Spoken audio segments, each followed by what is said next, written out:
délicieux et sucré, mais aussi pour ses vertus. Donc elles sont connues déjà depuis très longtemps et vous allez voir que on ne cesse de chercher, que la science s'approfondit de jour en jour dans tous les bienfaits de ce miel qui nous cache des secrets, mais qu'on réussit à découvrir au fur et à mesure du temps. Et bien entendu, d'abord, je vous souhaite donc Eid Mabrouk. J'espère que vous avez passé d'agréables moments en compagnie de votre famille. On sait très bien que c'est une fête qui réunit, où le partage est présent et surtout la présence familiale et le partage qui est vraiment la symbolique de cette fête. Voilà, donc après vous avoir dit Saïd, comme nous allons passer tout de suite à nos invités qui sont déjà là. Donc je vous souhaite Saïd et merci d'être là. Voilà. Et j'ai le plaisir, je commence par les dames, honneur aux dames, je commence par vous. Fatima Zahra Mslouh, merci d'être là. Merci, c'est toujours un plaisir d'être parmi vous. Donc vous êtes docteur généraliste et nutritionniste. Oui, je suis médecin généraliste qui a fait un DU nutrition clinique et thérapeutique à Paris. Et voilà, je me suis installée, je fais de la nutrition en ce moment. Très bien. On verra que vous travaillez en étroite collaboration avec Mohamed Mazouni. Bonjour. Merci d'être là. C'est un honneur. Vous êtes apiculteur. Apiculteur, tout à fait, avec une maîtrise en physique nucléaire, Université de Labzoua, qui me permet d'avoir une approche scientifique sur les produits de la ruche. On va essayer un petit peu, au fur et à mesure de l'émission, de découvrir exactement qu'est-ce qui vous a mené à ce métier, à ce petit insecte merveilleux qui fait des merveilles au niveau déjà de l'écosystème de la nature en elle-même, mais pas que, puisque le miel est véritablement, on va dire, un remède. On va presque dire qu'il fait tous les maux. Et ça a été prouvé. Oui. Exactement. Voilà. Donc, je commence par vous, Monsieur Mazouni. Donc, parlez-nous un petit peu déjà comment vous êtes venu, où vous êtes installé déjà. Alors, je suis à Blimesous où j'ai mes ruches et j'ai un petit laboratoire où je fais de la recherche, je dirais, expérimentale. Et c'est venu d'une manière très naturelle parce qu'en fait, je cherchais du miel et j'avais des difficultés à trouver du miel. Et je me suis dit, ouais, il vaut mieux être producteur de son propre miel et consommer, donc produire pour soi-même et pour essayer de vulgariser donc le miel à mes consommateurs, à mes compatriotes algériens. Et ensuite, quand on rentre dans cette passion d'apiculture, on est piqué par la beauté et par la fantasmagorie de ces insectes qui font un travail absolument exceptionnel. Et plus on apprend, et plus on est noyé, plus on est absorbé, et plus on a envie de faire de belles choses. On pourrait dire que c'est un monde qui n'en finit pas. Qui n'en finit pas. Qui n'en finit pas, quoi que ce soit le miel, que ce soit la propolis, que ce soit la gelée royale, ou le pollen, ou même la vie de l'abeille. Ce qu'elle a apporté à l'humanité depuis la nuit des temps, c'est très méconnu malheureusement. Et aujourd'hui, les légumes que l'on mange, les fruits que l'on mange, sont dus à ce travail de pollinisation que l'abeille, il y a 50 millions d'années, a choisi, parce qu'elle a des capteurs qui en fait choisissent le meilleur des nectars et du pollen. Et donc elle a fait cette sélection naturelle qui aujourd'hui nous permet de manger la meilleure orange, la meilleure courgette, la meilleure fraise. Et ça, c'est des informations qui sont très méconnues. Elle continue à le faire d'ailleurs, puisque sa fonction sur Terre, elle est existentielle. Et alors que nous, notre fonction, bon, on fait que détruire la nature. Hein. Voilà. Absolument. On est assez destructeurs ces dernières années, et surtout, on va dire surtout ces 100 dernières années. Exactement. Voilà. Exactement. Donc, Fatima Zahra, d'un point de vue nutritionnel, quels sont les composés principaux du miel? Alors, le miel, c'est un aliment qui est essentiellement composé de sucre. Alors, dans les 100 grammes de miel, à peu près un peu plus de 3 cuillères à soupe, on va trouver 82 grammes de sucre. Dans les 80 grammes de sucre, c'est essentiellement du glucose et du fructose. Donc, le fructose à 42 grammes à peu près et le glucose à 35 grammes pour 100 grammes de miel. Donc, c'est avec d'autres sucres qui sont un peu... Les sucres simples, c'est le glucose et le fructose, mais on peut trouver aussi des quantités minimes de maltose, de saccharose, mais essentiellement fructose et glucose. On peut trouver aussi des sels minéraux comme le calcium, le potassium, le magnésium, le fer, mais c'est des quantités minimes. Il y a aussi des vitamines, essentiellement la vitamine C, mais elle est minime, la vitamine D, la vitamine K Et donc, c'est des quantités aussi minimes. Donc, la composition essentielle du miel, c'est du sucre. Heureusement que ce n'est pas essentiellement du glucose, c'est du glucose et du fructose, et ça fait toute la différence avec le sucre blanc. Avec le sucre blanc raffiné. Voilà, tout à fait. C'est un véritable fléau mondial. Hein, tout à fait, parce que quand on entend sucre, on se dit donc c'est mauvais pour la santé, c'est pas très bon. Mais non, quand on voit qu'il y a beaucoup plus de fructose que de glucose, ça change un peu les données. Très bien, donc vous avez suivi donc les abeilles qui vous ont mené là où vous êtes donc aujourd'hui. Donc moi ce que je trouve assez spécial, c'est que vos ruches sont à Benimsous, donc on est à Alger, c'est ça Alger, tout à fait. C'est ça qu'il faut, on se dit généralement, les apiculteurs, ceux qui ont des ruches, sont toujours, on va dire, un petit peu en dehors des grandes villes, mais vous êtes à Alger? Oui, parce qu'en fait j'ai de l'espace, c'est cette proximité qui fait qu'on perd beaucoup de temps en déplacement. Et le fait d'avoir mon élevage sur place me permet donc de limiter le trajet et de plus surveiller mon rucher. C'est la chance que j'ai en fait de pouvoir moins perdre de temps. Combien peut faire une abeille de kilomètres par jour à peu près pour pouvoir aller butiner? Elle peut faire des centaines de kilomètres, elle peut parcourir jusqu'à 3 kilomètres, mais l'abeille a un esprit très pratique. Elle va d'abord commencer par la source de nectar la plus proche. Celle qui est la plus proche du rucher, de sa maison. Et en plus, dès qu'elle tarit cette source de nectar, elle va à la prochaine, mais elle est très pragmatique. Voilà. Et je voudrais juste revenir sur, compléter un peu ce qu'a dit le docteur, c'est qu'en fait, le miel, à l'origine, c'est du saccharose, c'est un liquide, en fait, ça provient de l'eau de pluie. En fait, ce qu'il faut savoir, c'est que la pluie va en fait rentrer dans le sol et va ramasser tous les sels minéraux de la terre et ensuite remonter dans la tige. Et c'est pour ça que c'est aussi riche et que c'est aussi pur. Et donc l'abeille va ensuite casser donc, cette molécule de saccharose en glucose grâce à une molécule qui s'appelle l'invertase, en glucose et en fructose. Mais c'est cette richesse de la nature, en fait, c'est le pur produit de la nature. Et c'est pour ça que c'est aussi riche. Et comme l'a si bien dit le docteur, nul ne pouvait savoir que l'abeille pouvait produire de la vitamine C. On ne le sait pas. Oui, absolument. C'est vrai en quantité infinitésimale. Oui, quand on pense au miel, on ne pense pas systématiquement à la vitamine C. C'est 0,5 mg quand même pour 100 grammes, mais ça reste de la vitamine C. C'est un produit complet, mais c'est vrai qu'en quantité infinitésimale, et on peut c'est unique. Voilà.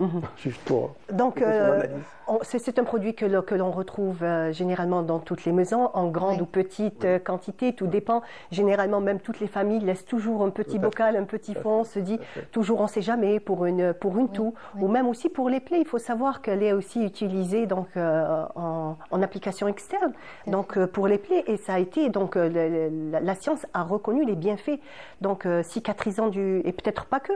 Tout à fait. Le miel a plusieurs pouvoirs. Il est doté de beaucoup de propriétés, essentiellement des produits cicatrisants, mais pas que, même pour les produits. C'est un produit antiseptique déjà, parce que il y a une enzyme au niveau du miel qui transforme ce glucose en peroxyde d'hydrogène, ce qu'on trouve dans l'eau oxygénée qu'on utilise souvent dans les services pour désinfecter une plaie. Donc il est à la base un antiseptique. Quand c'est une plaie ouverte, on peut l'utiliser. Quand c'est une plaie fermée, on peut l'utiliser, dans les deux cas. Alors, pour une plaie ouverte, c'est à usage antiseptique, et pour une plaie fermée, c'est pour accélérer la cicatrisation de la plaie.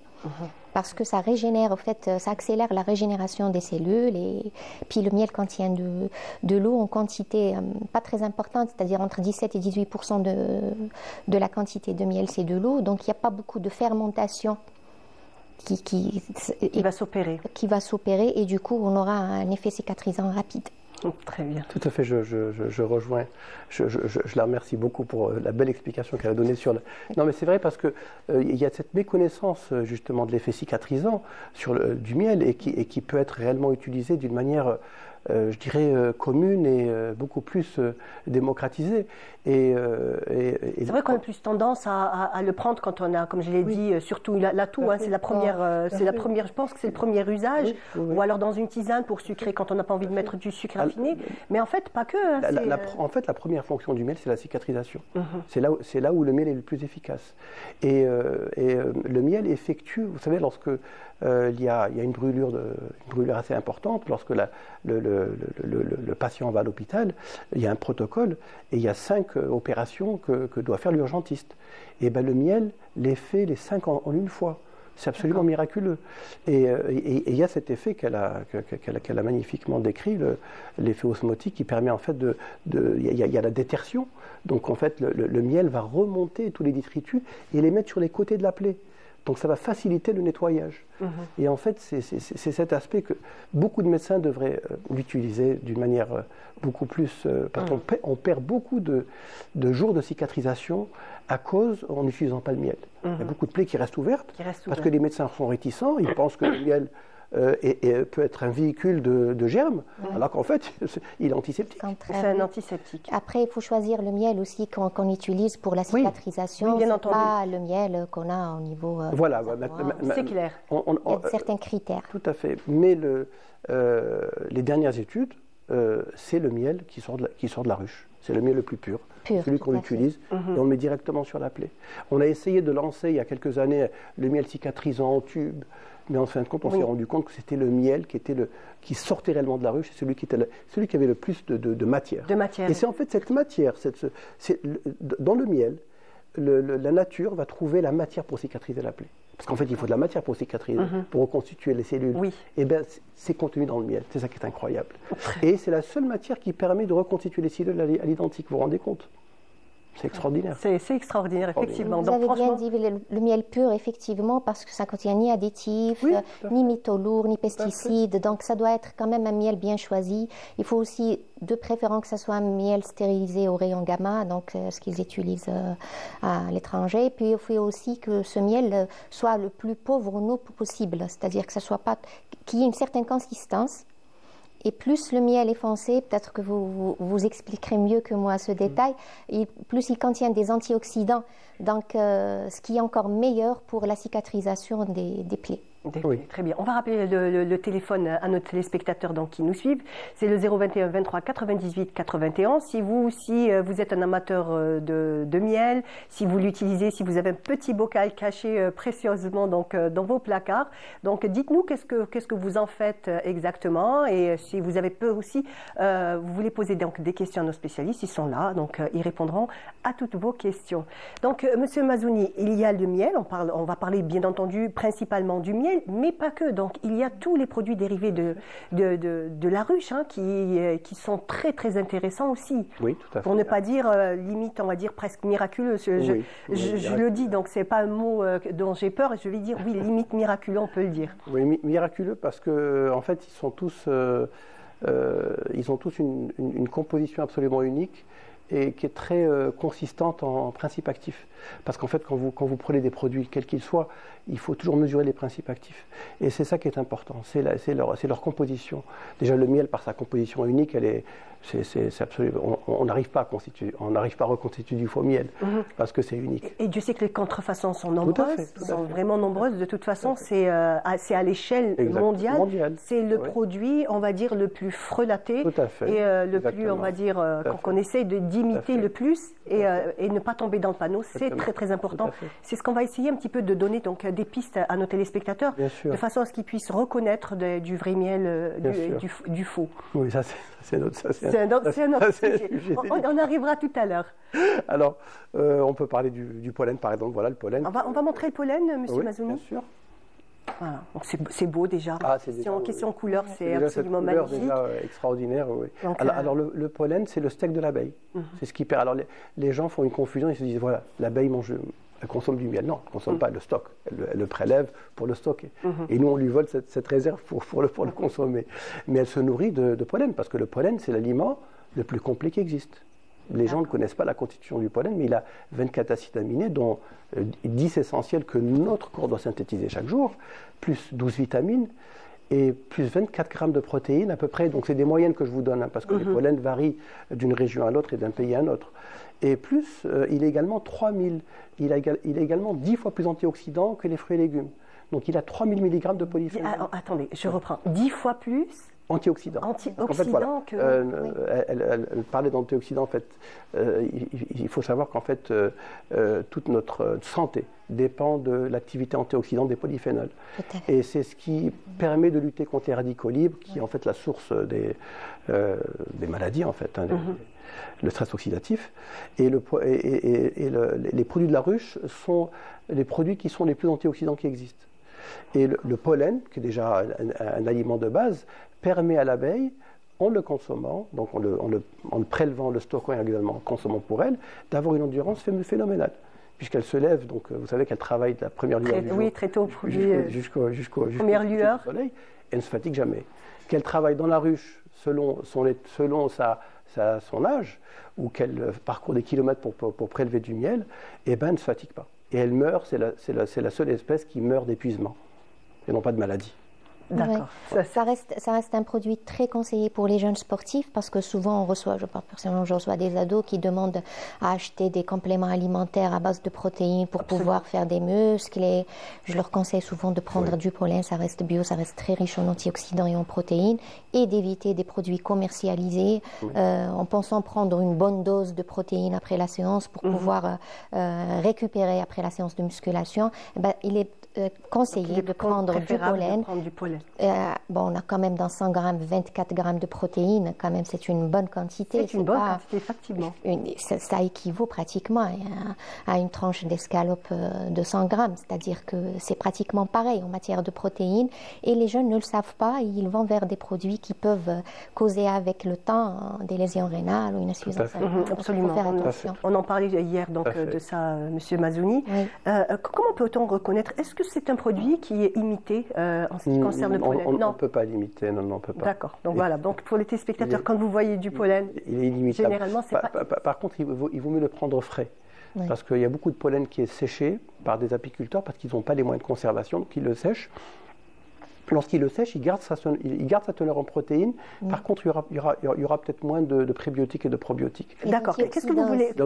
Ça noircit un peu, ça devient un peu noir lorsqu'il est séché, puis il perd le pouvoir, il perd un peu de son pouvoir. Il doit certainement perdre certaines valeurs, mais il faut le prendre humide, de préférence. Humide, c'est quoi exactement, Monsieur Mazzoni? Lorsqu'il est prélevé de la ruche. Donc directement prélevé de la ruche. Voilà. Donc il vaut mieux pas l'acheter, on va dire, dans des magasins. On ne sait pas quand est-ce qu'il a été cueilli. Ça fait peut-être quelques jours, quelques semaines. Le mieux, c'est de l'acheter chez l'apiculteur. Voilà, quelqu'un qui on a une certaine confiance et de vérifier qu'il est humide.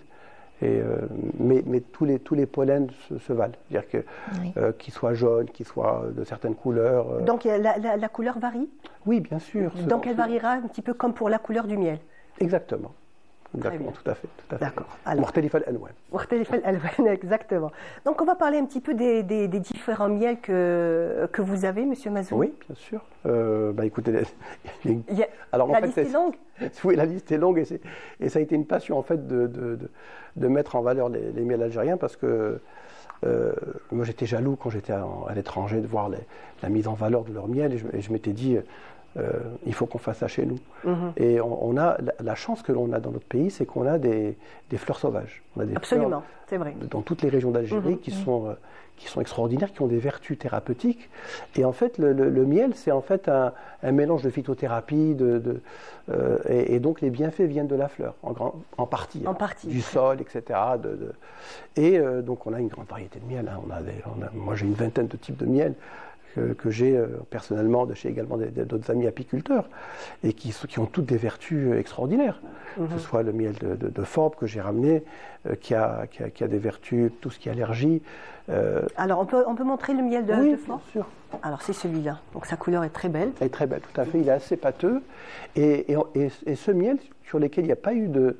On a des retours, il y a une unanimité en fait sur nos clients.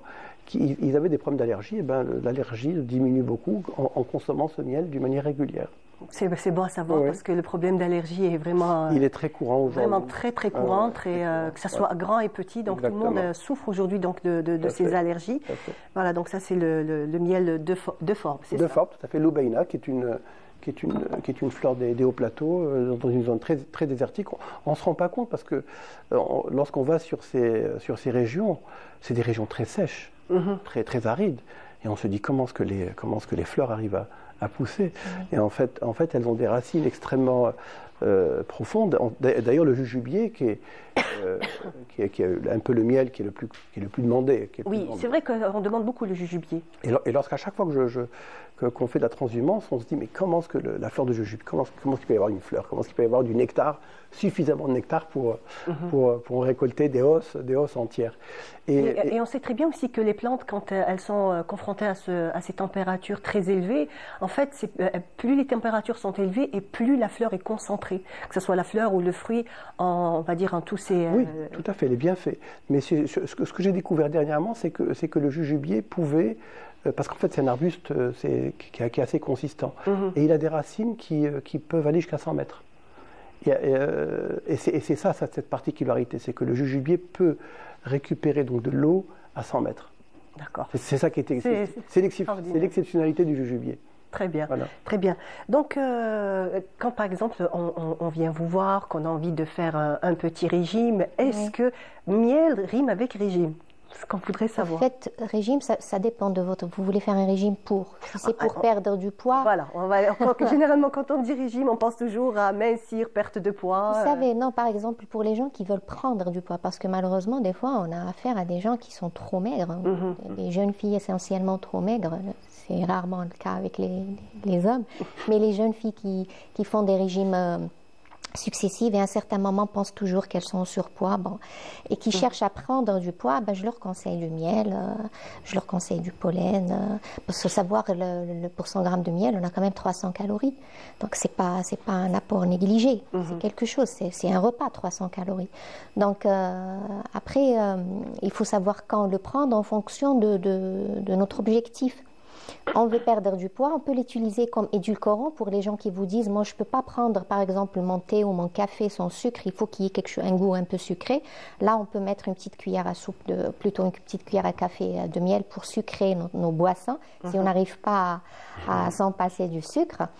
On peut aussi l'utiliser pour tartiner, comme petite tartine pour le pain ou pour une petite cuillère à café aussi, ça passe, ça reste mieux que la confiture. Absolument, donc c'est recommandé, donc on essaie un petit peu de revenir au petit déjeuner traditionnel, donc éviter tout ce qui est jus transformé, tout ce qui est viennoiserie et tout ce qui s'ensuit. Donc privilégier bien entendu un apport de beurre, du miel aussi si possible, des petites quantités, donc c'est pas nécessairement... Les recommandations disent qu'il ne faut pas dépasser les 2 cuillères à soupe par jour. Pour une personne saine, qui n'est pas malade, qui ne cherche pas à perdre du poids. Donc, par contre, si c'est une personne diabétique, là, il faut faire un peu attention. Voilà, justement, je voulais arriver donc, aux diabétiques. Qu'est-ce qu'on peut dire pour les diabétiques? Comment est-ce qu'ils peuvent consommer le miel? Est-ce qu'ils peuvent déjà le consommer? Bien sûr qu'ils peuvent consommer du miel, il faut juste savoir combien. D'accord, c'est la quantité. C'est la quantité. En fait, le miel a une charge glycémique qui n'est pas très importante, mais il a un index glycémique qui varie en fonction de sa variété. Donc, on a plusieurs types de miel et l'index glycémique, il est défini comme la rapidité avec laquelle le produit élève notre glycémie. C'est-à-dire, par exemple, le sucre blanc, il est à 100%, c'est-à-dire que vite fait, on a une glycémie qui s'élève. Le miel, par exemple, ça varie entre 50 et 70. Donc, comme le miel, par exemple, de la lavande, il n'a pas un pouvoir glycémique trop élevé, il est à 46. Donc, pour un diabétique, il est bien. Le miel d'acacia aussi, il est bien parce que plus bas. C'est l'indice glycémique le plus bas. Oui, donc acacia et lavande. Il y a eu des études scientifiques là-dessus. Oui, les diabétiques peuvent le prendre. Il a 35, celui de l'acacia. Oui. D'accord. Donc, c'est des index glycémiques très acceptables. Par contre, le miel du sapin, par exemple, il est à 70. D'accord. Mais il reste toujours en dessous de la glycémie à jeune. Bien sûr que ça reste, mais pour un diabétique, un diabétique, il faut faire attention aux quantités. Bien sûr que ça reste moins par rapport au sucre blanc. En fait, c'est dû à l'association fructose et glucose, parce que le fructose n'est pas aussi vite absorbé que le glucose. D'accord. Le glucose, quand on prend du sucre raffiné blanc, notre glycémie s'élève vite fait parce qu'il n'y a pas de travail à faire. Direct, il est digéré, il est métabolisé, absorbé. Par contre, il n'est pas plutôt métabolisé, directement absorbé. Par contre, le fructose, ça nécessite un peu de travail. Donc, on prend un peu le temps de le métaboliser et du coup, la glycémie ne monte pas en flèche. D'accord. C'est ça l'avantage du miel par rapport au sucre blanc. Très bien. Donc, on a dit à peu près une cuillère. Une cuillère à soupe, ça suffit largement pour un diabétique. Voilà, par jour. par jour. Et une cuillère à soupe, c'est beaucoup. Hein. C'est beaucoup, oui, une cuillère à soupe. Plusieurs grammes, hein. Vous savez, le miel est bourratif. Hein. Voilà. 30 grammes, c'est à peu près 30 grammes. Énorme. Donc si on prend une toute petite cuillère à café, on va prendre la plus petite, oui, bon, on pourra comme ça un petit peu voilà, l'ajouter dans notre alimentation quotidienne. Oui, voilà. oui. Très pour bien. les gens qui ont besoin d'un effet sucré. Parce que le miel a un effet sucrant 2 fois plus important que celui du sucre cristallisé. Oui. Lorsque vous avez une recette de gâteau, par exemple, oui. si la recette vous indique 100 grammes de sucre, vous pouvez mettre 50 grammes de miel. Et vous aurez le même effet et le même goût sucré. Très bien. Donc, au niveau du palais, meilleur, j'imagine. Et en même temps, aussi, si on est habitué à manger, on va dire, un gâteau avec un taux de sucre précis, donc notre cerveau l'enregistre, notre cerveau nous joue très souvent des taux, donc ça sera le même. Oui, tout à fait. Vous aurez un goût plus doux, plus agréable et c'est unique hein, de faire des gâteaux avec du miel. Hein. C'est un goût exceptionnel. Oui. Absolument. Donc, on revient un petit peu donc, à vous, M. Mazzoni. Donc, on a dit donc, tous les produits dérivés du miel. On a vu là en ce qui concerne le pollen. Le pollen, tout à fait. Qu'est-ce que vous avez d'autre aussi à nous proposer? Alors, je vous ai ramené la propolis. Voilà. La propolis. Alors, on va le montrer aux téléspectateurs. Voilà. C'est quoi exactement la propolis? Alors la propolis, c'est une résine que les abeilles vont collecter sur les arbres, sur les bourgeons. Ils vont la mélanger avec de la cire et en fait boucher toutes les imperfections de la ruche. Et ils ont découvert qu'en fait, elle a un pouvoir, je dirais, de stérilisation. Et ils ont découvert en 1960 que la ruche était plus stérilisée qu'un bloc opératoire. Alors que dans une ruche, il y a une température élevée de 37-38 degrés, plus beaucoup d'eau, puisque forcément elles stockent du nectar, les abeilles stockent du nectar. Oui. Et donc c'est en fait un environnement où il devrait y avoir une prolifération de germes. Et en fait on a découvert qu'il n'y avait aucun germe qui survivait grâce à cette propolis. À cette propolis. Et en fait c'est ce qui permet également à l'abeille de ne pas tomber malade, puisque l'abeille a une immunité collective et non pas individuelle comme nous. Et donc, elles embaument le fait de boucher tous les interstices de la ruche. Les abeilles, lorsqu'elles rentrent, elles sont forcément embaumées par cette gomme qu'elles produisent, puisqu'il y en a également à l'entrée. Et on a découvert que l'abeille ne tombait jamais malade. Donc, grâce à cette propolis. Très bien. Et comment qu'on la trouve sur le marché, monsieur Mazzoni? Alors, ça, c'est une autre problématique. Elle est très difficile à produire, très difficile à extraire, parce qu'une ruche ne peut produire qu'à peu près 200-300 grammes de propolis par an. Et donc, on a beaucoup de difficultés. Il y a toute une technique, parce que, comme vous l'avez vu, elle est résineuse. Elle est résineuse, elle est collante, hein. Alors, sa fonction, son actif principal, c'est sa concentration en polyphénol.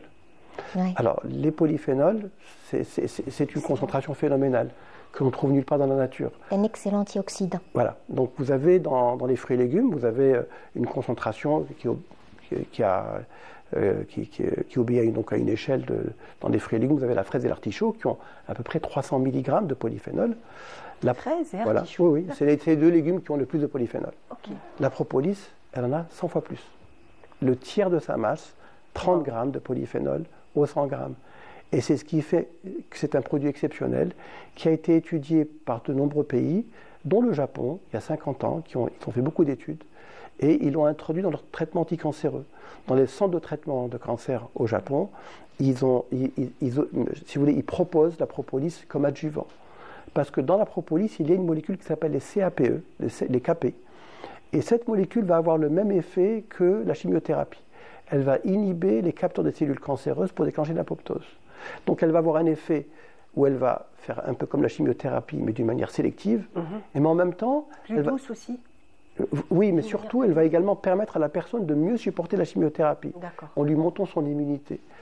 Donc c'est un produit miraculeux. Donc c'est un antiseptique, et antiviral, antibactérien, accélérateur de cicatrisation, antifongique. Oui. Il devrait y en avoir dans toutes les maisons. Dans toutes les maisons. Les polyphénols et les flavonoïdes aussi présents au niveau des produits de la ruche aident à la production des cytokines. Les cytokines sont des cellules qui interviennent pour booster l'immunité. Donc, c'est des cellules qui aident à lutter contre les bactéries, contre les germes. Comme il a dit, l'abeille ne tombe jamais malade. Pourquoi? Parce que il y a toujours elle développe toujours des cellules antibactériennes, donc elle se défend tout le temps. Elle est tout le temps prête pour se défendre contre des agressions extérieures, bactériennes ou virales ou autres. Et du coup, c'est magique au fait. Les effets antioxydants, sur le plan immunité, il n'y a pas mieux. Et c'est un régulateur immunitaire, c'est-à-dire que elle va booster l'immunité. Oui. Lorsqu'une personne est en déficience d'immunité, elle va lui augmenter son immunité. Et lorsqu'une personne a une maladie auto-immune, elle a trop d'immunité, elle va lui baisser son immunité. C'est ça le miracle, hein, c'est un régulateur immunitaire. Lorsque vous allez en pharmacie, lorsque quelqu'un, aujourd'hui la pathologie, la principale pathologie de nos concitoyens, c'est le manque d'immunité, parce qu'ils sont malades. Absolument, oui. Il n'y a pas de médicament pour l'immunité. C'est ça. Oui, c'est vrai, absolument. Une bonne alimentation. C'est la bonne alimentation. Exactement. Le seul remède, c'est une bonne alimentation. Voilà. C'est ce qui reste aujourd'hui, c'est la bonne alimentation. Oui. Et vous l'avez dans la propolis, d'une manière phénoménale. Vous la proposez à vos patients? Oui, je vous ai dit, ça dépend de si c'est une patiente qui vient pour maigrir, c'est pas le cas, mais c'est pour surtout des patients qui cherchent à renforcer leur immunité, des malades qui ont fait des cures de chimio, qui nécessitent une alimentation un peu particulière. Donc, il faut donner des alternatives. Parce que c'est facile de dire ne prenez pas. Voilà, c'est ça. Mais il faut trouver des alternatives pour que la personne puisse tenir quand même. Il faut proposer autre chose. Vous dites oui, je ne dois pas prendre du sucre, je ne dois pas prendre des pâtisseries, je ne dois pas prendre des gâteaux, mais qu'est-ce que je peux prendre? Voilà, à côté, c'est vrai, une fois qu'on a tout enlevé, la vie est un peu triste, il faut le dire. Hein. Oui. Si on n'a pas tous ces petits plaisirs sucrés, donc autant le remplacer par du miel. Par du miel et le produit de la ruche de façon générale. Donc, c'est des produits excellents pour la santé. Très bien. Donc, Monsieur Lazouni, on revient un petit peu aux différents miels que vous produisez. Donc, on a parlé de la propolis, on a parlé aussi du pollen. Du pollen. Et quand, par exemple, est-ce que vous travaillez en collaboration tous les deux? Donc, quand par exemple vous avez une patiente. Quand j'ai des patients qui demandent où est-ce que je peux trouver du vrai miel, j'oriente. On reçoit des demandes de sa part, du moins des clients qui viennent, des patients qui viennent. Parce que beaucoup de gens cherchent bien sûr à se supplémenter en produits naturels. Il y a une catégorie de personnes qui veulent se soigner et augmenter leur immunité et adopter le miel, pas seulement le miel, après les produits de la ruche et le miel. Après tous les produits de la ruche. Mais en fait, ce qu'on disait, M. Lazouni, c'est qu'on doit essayer de ne pas consommer du miel quand on est malade, mais en fait consommer du miel avant, en prévention. Bien pour sûr. Ne pas être malade. Pour ne pas être malade, ne pas attendre qu'on ait un petit bobo. Et les retours que l'on a de gens, veut dire que j'ai des familles régulièrement qui viennent tous les ans faire leur petit stock, et des fois je suis surpris, eux-mêmes me disent voilà, cette année mes enfants ne sont pas tombés malades. Ouais. Et depuis 4 ans, 3-4 ans, donc même moi je suis un peu tenu, je dis ah bon, je pense que c'est un ensemble de choses, mais ça fait plaisir d'avoir ce retour et de voir que l'impact de la consommation de ces produits-là sur des enfants, sur des familles complètes, peut améliorer leur immunité et leur permettre de moins, parce que c'est un souci lorsque les enfants tombent malades. Bien entendu, absolument, c'est vraiment un grand souci. Si vous permettez, j'aimerais juste ouvrir une petite parenthèse. Pas avant un an. Justement, c'était cette question que j'allais vous poser. On a tous fait l'erreur, comme je vous l'ai dit, et moi y compris, donc mettre un petit peu de miel sur la tétine du bébé quand il n'a pas envie de téter ou il n'a pas envie de prendre son biberon. Donc on essayait un petit peu comme ça de mettre un peu de miel, mais en fait c'est absolument c'est un risque d'avoir de choper Clostridium botulinum. Donc on peut choper une bactérie qui est responsable. En fait, c'est des spores qui sont responsables du botulisme, qui peut donner des manifestations qui peuvent aller d'un tableau digestif banal jusqu'à une paralysie de l'appareil respiratoire. Donc c'est pas inférieur à un an, on ne donne pas. C'est à partir d'un an. Donc avant un an. Donc avant 12 mois, il ne faut absolument pas donner de miel au bébé. Au nourrisson. Voilà, au nourrisson. C'est à partir donc à partir de 12 mois, là on peut donner du miel sur la tétine s'il garde encore la tétine. De préférence qu'il ne garde pas la tétine 12 mois, je crois que c'est largement suffisant. Mais en fait, on peut essayer, par exemple, tous les matins ou par exemple au goûter. Alors, donc, le miel aussi a un effet un peu sédatif, relaxant. D'accord. Donc, c'est bien aussi de le donner le soir. très bien. Oui, faire une petite infusion qui ne soit pas trop chaude, parce que la chaleur aussi peut diminuer l'effet antioxydant. Donc, il ne faut pas que la tisane ou l'infusion soit trop chaude. Et mettre une petite cuillère à café, c'est apaisant et ça donne une bonne qualité de sommeil aussi. D'accord. Donc, est-ce que quand le miel est cuisiné, il perd de ses vertus? Oui, il perd. Il perd. Oui, parce qu'en fait, le miel est stocké. Le miel est stocké dans la ruche, donc il faut respecter les conditions de stockage de la ruche, qui sont à 30 degrés ou à 25 degrés. Et donc, forcément, lorsqu'on le chauffe, il garde son effet sucrant. Il va perdre beaucoup de ses effets thérapeutiques. Ouais. D'accord. Donc, de préférence, ne pas chauffer le miel. Oui, ne pas chauffer. Oui, très bien. Voilà, ça dépend de ce que l'on veut, bien sûr. Et moi, je préconise toujours ce que je suggère, c'est de prendre, bien sûr, le miel, ces produits de la ruche, à jeûne.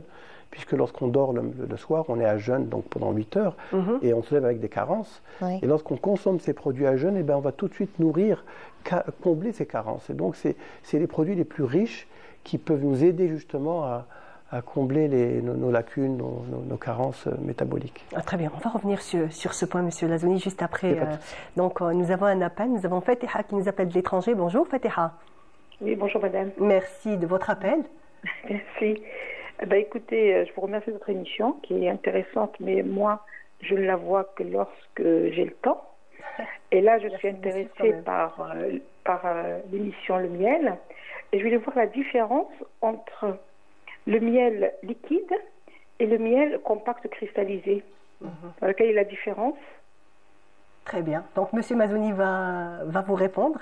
Merci de votre appel encore. Merci. Merci. En fait, la cristallisation, c'est une question qui est récurrente. Qui est récurrente, voilà. C'est vrai. Et en fait, tous les miels cristallisent. C'est juste une question de vitesse de cristallisation. D'accord. Et la cristallisation est une preuve que le miel est de qualité. Maintenant, c'est sûr que les faux miels également vont cristalliser, mais pas d'une manière identique au vrai miel. Donc il va y avoir une séparation de phase, il y a quand même une différence. Et une cristallisation naturelle d'un miel, elle va commencer par le bas et gagner donc petit à petit la surface complète, du moins toute la totalité du miel. Et c'est une preuve que le miel est de qualité, est un miel authentique. D'accord. Et le moyen de... Allez-y. Et le moyen juste, si la personne le préfère liquide, il faut juste qu'elle le mette au bain-marie, une petite casserole. Ce que je suggère pour ne pas altérer les bienfaits du miel, une petite casserole qu'elle va faire bouillir un petit peu. Ensuite, elle met le bocal dans cette casserole et elle éteint le feu. Hors du feu, donc ça Non, voilà, hors du feu. Très bien. Et en fin de compte, la décristallisation, elle va avoir lieu, mais d'une manière très douce, sans altérer les bienfaits du miel. D'accord, très bien. Donc ça, c'est un très bon conseil pour nos téléspectateurs. La cristallisation arrive lorsque le glucose se dissocie de l'eau à une certaine température, à partir, je crois, de 24 degrés. Donc, si on met le miel dans un endroit un peu frais, là, on va accélérer un peu la cristallisation. Tout à fait. Donc, il ne faut pas le mettre au frigo. Oui. Sinon, il ne faut pas le mettre au frigo pour éviter la cristallisation. Et puis, ne pas trop chauffer, mettre à côté dans une température ambiante, mettre à température ambiante, et puis il n'y aura plus de cristallisation. En tout cas, je me souviens que ma grand-mère avait un bocal qu'elle cachait, donc on était tout en train d'essayer de le trouver. Quand on était petit, effectivement. Et en fait, ce qu'il y avait à l'intérieur, c'est qu'il y avait même, je ne sais pas si c'est pas la propolis, on appelle ça shahda. Voilà, c'était le mot que je cherchais. Il y avait shahda à l'intérieur. Et donc, c'était un véritable bonheur pour nous de mettre la main dessus. Mais c'est vrai que c'était toujours à l'abri de la lumière. C'était toujours dans des endroits un peu secs, toujours secs et à l'abri de la lumière. C'est pour conserver l'effet antioxydant. Quand vous prenez une pomme, vous l'épluchez, vous la mettez, vous allez voir qu'il y a une couche de noir. Ça noircit un peu. En fait, on perd un peu l'effet antioxydant. Donc c'est pareil, essayer de protéger le miel et de mettre à l'abri de la lumière. C'est pour protéger et garder l'effet antioxydant. Très bien. Nous avons encore un appel. Nous avons Hafeda de Tlemcen. Bonjour Hafeda. Ah, elle est partie. Donc Hafeda, si vous pouvez nous rappeler, ça sera un plaisir donc, de prendre votre appel. Alors, donc on a dit, vous amenez donc les ruches en transhumance? D'accord. J'ai déjà vu ça dans des documentaires, c'est très beau à voir. Oui, alors oui, c'est très beau à voir, c'est très difficile parce qu'en fait on les transporte le soir. Il faut attendre que les abeilles rentrent, et ensuite on leur ferme leur espace, on les laisse respirer. Et ensuite, on fait le transport le soir et ensuite on redépose les ruches et elles retrouvent elles ont un jour d'adaptation et ensuite elles recommencent à butiner. Donc en fait, et c'est comme ça, c'est quand vous les amenez en transhumance dans un endroit bien précis où il y a une végétation, par exemple, que vous recherchez. Et ça sera ce miel-là qui... Bien sûr, en fait, il y a un calendrier des floraisons. D'accord. Donc le calendrier commence donc au printemps, première lueur du printemps jusqu'en septembre. En fait, donc ça va commencer par les fleurs des agrumes, donc citronniers, orangers. Ensuite, les fleurs sauvages, les belles fleurs des prairies. Ensuite, on va aller sur les fleurs des hauts plateaux. Et là c'est là qu'il y a toutes les floraisons qui existent. Hein, donc le harmel, le jujubier, le loubaïna, le marra, toutes ces fleurs qui sont absolument extraordinaires et qui donnent un goût au miel unique. En fait, on a des miels avec des saveurs qui sont absolument uniques, propres à notre pays. Et ça, donc il y a des bienfaits également, puisque toutes ces fleurs ont des bienfaits absolument exceptionnels. Très bien, effectivement, donc exceptionnel. Des régions aussi, nous avons des régions exceptionnelles avec des couverts végétales extraordinaires. Donc c'est ça qui fait franchement cette... C'est des découvertes, hein. À chaque fois, on découvre des nouveaux miels avec des saveurs et une qualité. J'ai envoyé, figurez-vous, la dernière fois, parce que je suis passionné de tout ce qui est antioxydant. Parce qu'en fait, la base de la santé, c'est l'activité antioxydante. Et on néglige malheureusement cet aspect. Et j'ai envoyé un miel que j'ai découvert il n'y a pas longtemps, qui s'appelle le miel de bruyère sauvage. Et je savais je sentais, c'est l'expérience, qu'il avait une qualité antioxydante exceptionnelle. Et lorsque je l'ai envoyé en Allemagne pour l'analyse des polyphénols, j'ai découvert qu'il avait 120 mg de polyphénol, qui en fait c'est un maximum. D'accord, c'est une norme hors norme. C'est une norme, c'est la plus haute norme. D'accord, c'est la norme miel de thym par exemple, qui est également très antioxydant. De thym aussi. Nous avons donc Salima d'Alger. Bonjour Salima. Allô, oui, bonjour. Merci de votre appel. Merci à vous. S'il vous plaît, je voulais juste avoir un renseignement concernant la cristallisation du miel. J'ai un bocal ça fait quand même assez longtemps, quelques mois. Le problème que j'ai, c'est qu'en ouvrant le bocal, il est cristallisé. La partie inférieure, c'est vraiment du miel cristallisé. Par contre, la partie supérieure, juste en ouvrant le bocal, c'est carrément noir et ça ressemble à des grains comme du pavot. C'est vraiment tout minuscule, c'est noir. Par contre, c'est une couche à peu près 2 cm, mais tout ce qui est en dessous, c'est vraiment du miel cristallisé pur. Donc je ne sais pas, est-ce que ça reste comestible? Est-ce que c'est bon? Est-ce que c'est pas bon? Je ne sais pas. Très bien. J'ai demandé à des gens qui ont l'habitude de commercialiser du miel pur et tout, mais ils n'ont pas su me dire c'était quoi la cause. Voilà. Merci beaucoup. Merci Salima pour votre appel. Alors, Monsieur Mazmouni, qu'est-ce que vous pouvez nous dire? Ça peut être de la cire aussi. Si le miel a mal été filtré, ça peut être de la cire ça peut être la cire qui est remontée à la surface. Remonter, mais généralement, la cire n'est pas... Elle a des couleurs un peu noires, un peu foncées, oui. Ça m'étonne un petit peu cette couleur, mais on peut difficilement répondre. Hein. Je pense que le mieux, c'est qu'elle le mette dans une petite casserole en bain-marie pour le décristalliser, éventuellement enlever cette couche. Le filtrer peut-être Peut-être pas le filtrer, parce qu'elle ne pourra pas le filtrer, mais éventuellement enlever cette couche avec une cuillère, délicatement, et consommer, le reste du bocal. On peut difficilement répondre à ce type de questions. D'accord, très bien. Donc, quels sont les miels, en tant que nutritionniste, que vous conseillez à vos patients? Alors, si c'est un diabétique, c'est essentiellement le miel d'acacia, le miel de la lavande. Miel d'acacia et lavande, donc oui, pour tout les à fait. C'est pour une plaie, le miel de Manuka, il n'y a pas mieux en matière, parce qu'il est très riche. Vous en avez du miel de Manuka? Non, j'en ai pas. Il est disponible en Algérie? Non. Il le ramène en général. D'accord, c'est pas une plante qui pousse... C'est un arbre, le Manuka? Le Manuka, c'est une espèce qui pousse essentiellement en Australie et un peu moins en Europe. Mais il est commercialisé en Europe. Donc il le ramène, ça a un effet antioxydant magnifique sur la plaie, d'autant plus que là-bas, ils sont stérilisés à usage médical, ce qu'ils appellent, eux, un dispositif médical. Donc le miel, comme dispositif médical, il subit certaines façons de stérilisation qu'on n'utilise pas chez nous. Donc là, vous n'avez pas peur, vous savez que ce miel, vous pouvez l'utiliser sur vos plaies, vous ne risquez rien. On dit que c'est bon, il est bon aussi pour l'estomac? Il est très bon pour l'estomac par son activité anti-inflammatoire, pour le reflux, et c'est un très bon laxatif naturel. D'accord.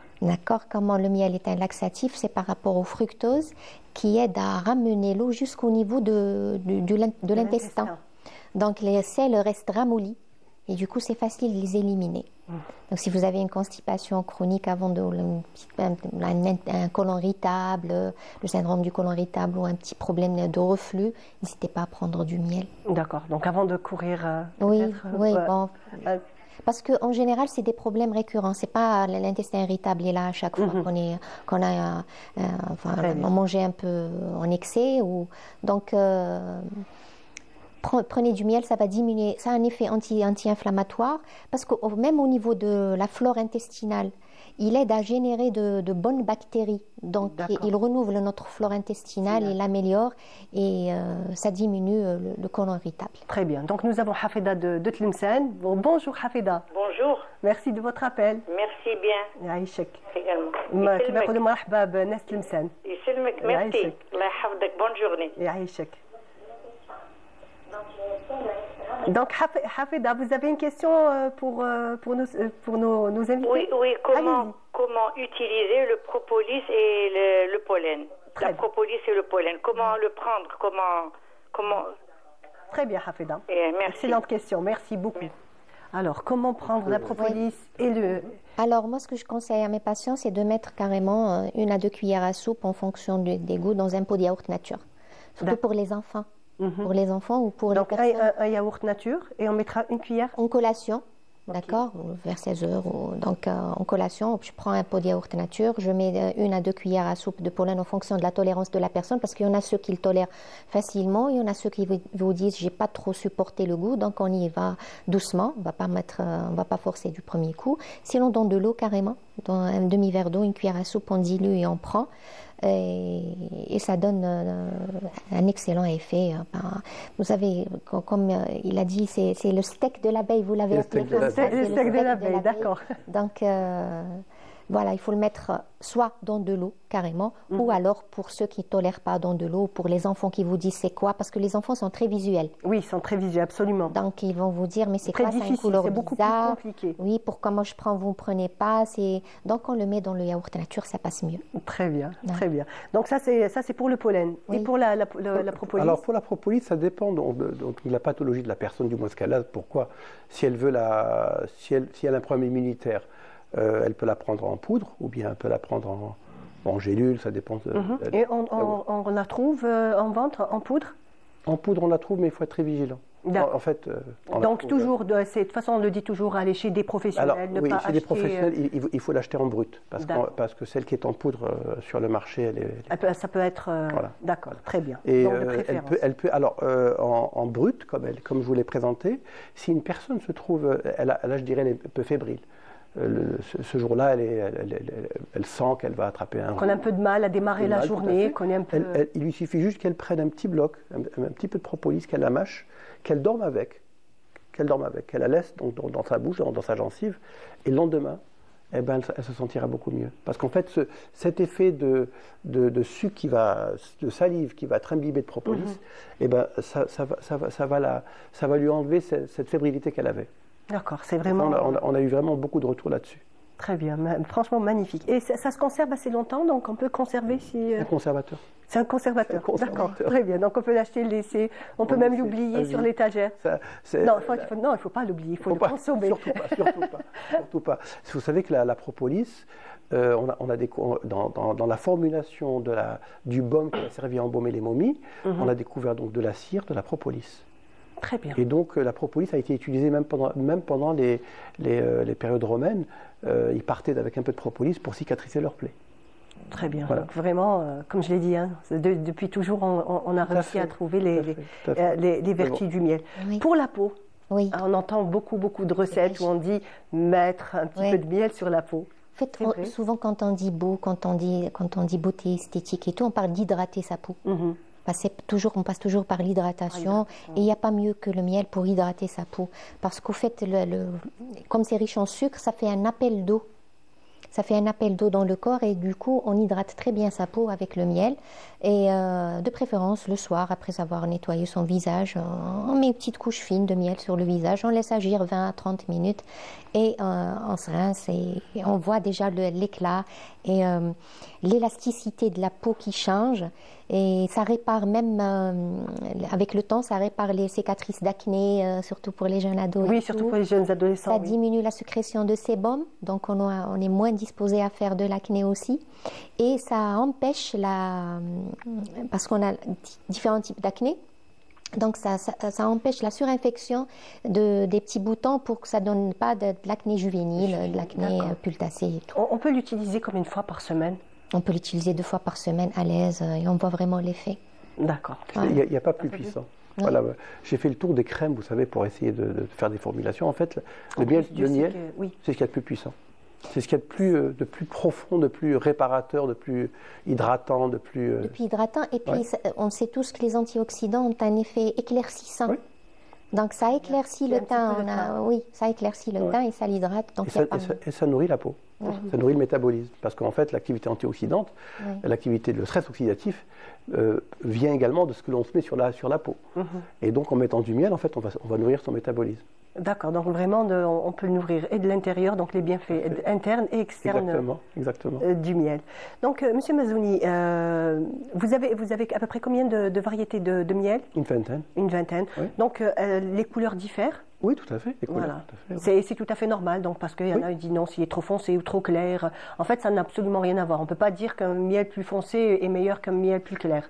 En fait, moi, depuis quelque temps, on a fait des analyses plus poussées parce que la recherche scientifique, ça a toujours été, c'est en fait une passion qui dépasse le travail. Et j'analyse actuellement la conductivité de chaque miel. Et lorsque un miel a une conductivité plus élevée, ça veut dire qu'il est plus conduit, donc ça veut dire qu'il a plus de sels minéraux. Et c'est vrai que les miels qui sont plus foncés ont plus de sels minéraux. Et donc les miels les plus foncés ont plus de sels minéraux. Voilà, ils ont plus de sels minéraux. Et j'ai trouvé une corrélation entre la couleur et également l'activité antioxydante. Mais ça ne veut pas dire que les miels, il ne faut pas également diminuer la valeur thérapeutique des autres miels qui sont plus clairs, comme l'oranger, le jujubier, etc. Voilà, mais les miels ont tous une vertu particulière. Très bien. Nous avons encore un appel. Nous avons Taous d'Alger. Bonjour Taous. Bonjour. Merci de votre appel. Je vous en prie. Ma question, donc, c'est je suis allergique au pollen. D'accord. Est-ce que je peux prendre de la propolis? Très bien, très bien. Donc, on va tout de suite vous répondre. Merci beaucoup, Taous. Au revoir. Merci. Alors, j'aimerais d'abord poser à Taous une question, si c'est possible. Est-ce qu'elle a un terrain atopique, c'est-à-dire est-ce qu'elle a d'autres allergies à d'autres produits? Je pense qu'on a perdu Taous. Elle n'est pas là, donc on ne peut pas savoir. Okay. Donc, tout ce qui est allergie au miel ou aux produits de la ruche, c'est rare, c'est vraiment rare. Voire exceptionnel, sauf si la personne a déjà un terrain atopique, c'est-à-dire qu'elle est allergique au DPDF, c'est-à-dire les acariens, si elle est allergique, si elle a d'autres allergènes. Donc, si elle a d'autres terrains allergiques. Tout à fait. Si elle a d'autres terrains allergiques, il est possible qu'elle fasse aussi, mais c'est rare. Donc là, si elle est allergique au pollen, elle peut prendre les autres produits de la ruche. Ceci dit qu'il faut faire attention. Et pour confirmer son allergie, moi je dis toujours ça à mes patients, il faut d'abord y aller à l'hôpital, au service d'allergologie, être hospitalisé une journée dans l'hôpital de jour où on subit des tests, où on vous donne graduellement en petites doses, après vous avoir placé une voie, bien sûr, on vous donne graduellement des petites doses de l'agent que vous suspectez originaire de votre allergie, c'est-à-dire l'allergène. Par la suite, vous tolérez ou pas, et lorsqu'on arrive à un certain seuil où vous tolérez le plus normalement du monde, là on ne parle pas d'allergie. Mais si à une certaine quantité déjà vous développez des symptômes, que ce soit un œdème labial, que ce soit une gêne respiratoire, que ce soit une urticaire et tout, on arrête, on vous fait un petit bout de papier, comme une petite carte, comme quoi vous êtes allergique à tel produit. Mais le fait que vous soyez allergique au pollen, c'est-à-dire n'est pas forcément associé à d'autres allergies des produits de la ruche. D'accord, donc pour la propolis, tout à fait. Oui, nous pour la propolis, depuis le temps qu'on la commercialise, on n'a jamais eu d'allergie. C'est rare, c'est extrême. Les allergies au miel, il y en a. Parce qu'en fait, dans le miel, il y a une centaine de substances. Et on ne peut pas toujours être sûr de quelle substance la personne est allergique. Très bien. Donc, moi, dans tout mon fichier d'amis, de relations, j'ai 3 ou 4 personnes qui sont vraiment allergiques au miel. C'est-à-dire qu'ils prennent une cuillère et hop, c'est en rapport avec le 0,3 g de protéines présentes dans le miel. Les allergies qui sont dues au miel sont en rapport avec très peu de protéines, c'est 0,3 grammes pour 100 grammes. Mais on peut être allergique à une protéine qui peut nous donner cette sensation de malaise. Nous avons Taous qui nous a rappelé, donc elle va nous donner plus de détails. Taous, vous êtes là? Oui, oui, absolument. Voilà. Alors Taous, est-ce que vous êtes allergique à autre chose que le pollen? C'est peut-être le pollen aménophile. Oui, écoutez, j'ai fait déjà une allergie à la moutarde, j'ai eu une allergie au niveau de la langue et des lèvres. D'accord. Vous avez eu quels symptômes?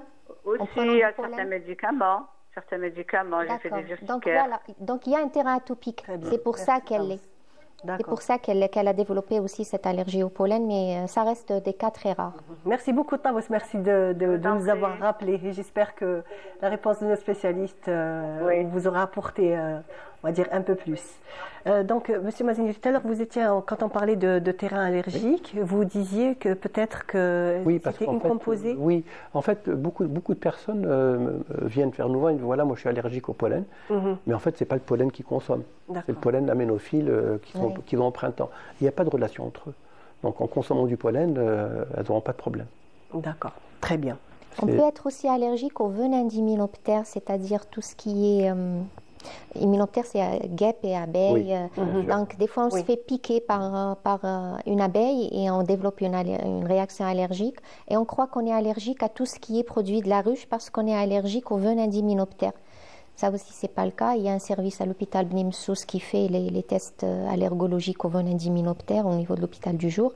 Et c'est important aussi de diagnostiquer et d'étiqueter à quoi on est allergique exactement pour ne pas se priver des bienfaits des Absolument. des autres classes. Il y a aussi encore, merci beaucoup, donc il y a encore une question que je voudrais vous poser parce qu'on arrive presque à la fin de notre émission, c'est passé très très vite. Donc on se soigne donc aussi au venin d'abeille? C'est devenu très courant de nos jours. C'est devenu très courant, tout à fait. On a la chance dans ce pays que ce ne soit pas trop réglementé. Et donc, dans certains pays, c'est très réglementé. Mais bien sûr, le venin d'abeille apporte énormément de bienfaits. Il y a, au niveau de la recherche, il y a une molécule dans le venin d'abeille qui détruit la cellule cancéreuse. Ça, c'est une recherche australienne qui a été publiée il y a quelques années. Mais c'est un puissant anti-inflammatoire, c'est un puissant... C'est vraiment très puissant le venin d'abeille. Ça fait beaucoup de bien, vraiment. Il y a des gens qui... Oui, il y a des centres où on peut un petit peu faire... Ça soulage énormément, ça soulage. On a eu Moi, il y a une personne qui est venue me voir, c'est juste une anecdote, il a eu un AVC, et donc il a eu une paralysie faciale. Et moi, je l'ai fait vraiment pour les... J'y croyais pas, parce qu'une paralysie faciale, on ne peut pas y croire. Et en fait, ces filles étaient des professeurs de médecine et ils lui ont dit, voilà, si M. Mazzouni te pique, il faut qu'il pique là. Donc il avait des points, il est venu avec des points très précis. Donc la première fois, je l'ai piqué un peu comme ça. Et quand il est venu la seconde fois, il a fait 2 séances. On l'a piqué exactement là où il fallait. Très bien. Et c'était radical. Radical. Parfait. Sa paralysie faciale a disparu.